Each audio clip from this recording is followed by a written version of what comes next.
Cette vidéo est une présentation des justicières bien éduquées. Et toi, t'as-tu déjà demandé d'où viennent tes vêtements? Eh bien, il s'avère que nous avons la réponse à ta question et encore plus.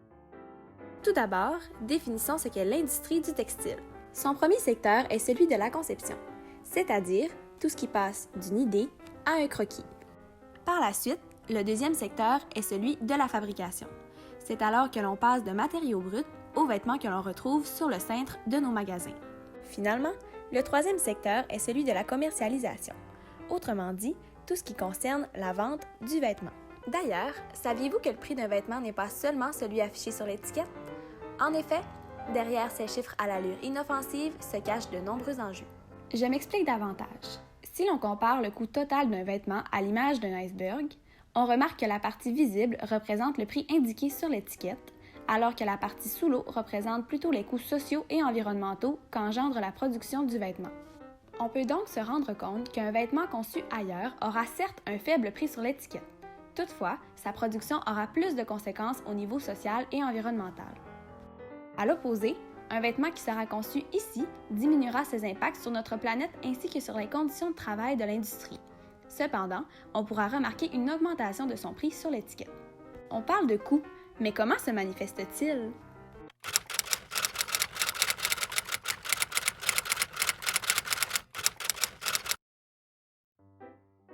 D'abord, deux des principaux enjeux de la production de vêtements dans d'autres pays, comme le Bangladesh ou la Chine, sont la pollution de même que l'assèchement des eaux.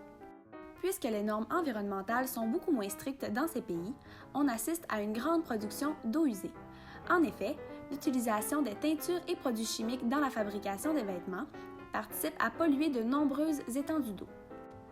Avant que tu penses que ça se passe seulement ailleurs, même toi, lorsque tu laves tes vêtements fabriqués à l'aide de fibres synthétiques, tu contribues à ce que des millions de microfibres de plastique se retrouvent dans ces étendues. En effet, la plupart d'entre elles ne peuvent être filtrées par les systèmes de traitement des eaux de nos villes. De plus, on remarque un assèchement des eaux dans plusieurs pays producteurs de matières premières. Mais pourquoi? Cela peut entre autres s'expliquer à l'aide de l'exemple du coton. On dit que la culture de cette fibre, que l'on retrouve dans la plupart de nos vêtements, nécessite plus de 10 000 litres d'eau pour en produire seulement 1 kg. Alors, ta fameuse chemise préférée aura coûté plus de 2500 litres d'eau à notre planète, sans compter les autres que contient ta garde-robe. Un autre enjeu environnemental se retrouve dans la pollution de l'air. Je parle évidemment de l'émission de gaz à effet de serre, ou GES, bien connue du grand public. Selon l'ONU, entre 8 et 10 % de l'émission mondiale est provoquée par l'industrie du textile, plus précisément par le secteur de la fabrication. Ce même pourcentage se voit augmenter lorsqu'ils sont ajoutés les transports maritimes, terrestres et aériens. Mais que représente ce pourcentage? Annuellement, on parle d'1,2 milliard de tonnes de GES. Ça fait donc partie de ce que toi et moi respirons quotidiennement. Peu attrayant, non? On constate que l'on diminue notre empreinte écologique en achetant un vêtement provenant d'ici et non d'ailleurs.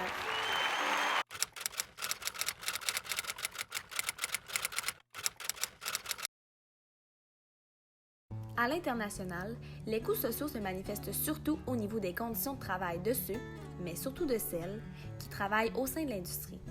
En effet, c'est une majorité de femmes, mais aussi de nombreux enfants, qui se retrouvent dans l'obligation de souffrir quotidiennement des lacunes induites par leur emploi. Entre autres, on parle d'heures hebdomadaires excessives, de l'absence d'équipements de protection et sans oublier de très pauvres salaires. De plus, en raison de la piètre sécurité des bâtiments, plusieurs catastrophes ont eu lieu, menant à l'effondrement de nombreuses manufactures et donc à la mort de milliers de travailleurs. Sache donc que certains de tes vêtements ont peut-être coûté la vie de personnes comme toi et moi, et que rien n'a encore été fait afin d'éviter que cela ne se reproduise. À l'intérieur des murs des usines de fabrication, plusieurs types d'abus, de harcèlement et de violence sont perpétrés. De plus, on ne retrouve aucune opportunité de négociation collective en ce qui a trait aux conditions de travail. D'un autre côté, les impacts sociaux engendrés par l'achat de vêtements fabriqués localement manifestent plus d'optimisme. On parle ici de favoriser la création de nos propres emplois tout en soutenant les bonnes conditions de travail qui y sont associées, de dynamiser la province, de participer à l'élaboration d'un lien créateur-consommateur plus chaleureux, puis finalement, d'augmenter le sentiment d'appartenance de notre collectivité. Rassurant, n'est-ce pas? Bon, ça fait 5 minutes que tu m'écoutes, mais as-tu vraiment compris où est-ce que je veux en venir? Eh bien, le message qui se cache derrière tout ça est simple, te sensibiliser à l'achat local. Mais qu'est-ce que c'est exactement? Pour les justicières, l'achat local ne se résume pas simplement à acheter dans un commerce situé géographiquement dans ta région, mais aussi dans un commerce créé par des gens d'ici. Acheter local, c'est de prioriser un vêtement qui sera conçu, fabriqué et ou commercialisé près de chez toi. En priorisant ce type d'achat, tu contribueras à favoriser l'établissement d'une économie circulaire. Contrairement à une économie linéaire, beaucoup plus capitaliste et dispersée, l'économie circulaire créera de la richesse autant matérielle que monétaire qui sera elle-même réinvestie au sein de ta communauté. De plus, diminuant ses impacts sur l'environnement, elle représente une solution plus durable et éco-responsable. Acheter local, c'est donc un investissement par et pour les gens d'ici. Et toi, à quoi vas-tu penser lorsque tu achèteras ton prochain morceau de vêtement? En tout cas, j'espère que cette vidéo t'aura fait réfléchir. À la prochaine!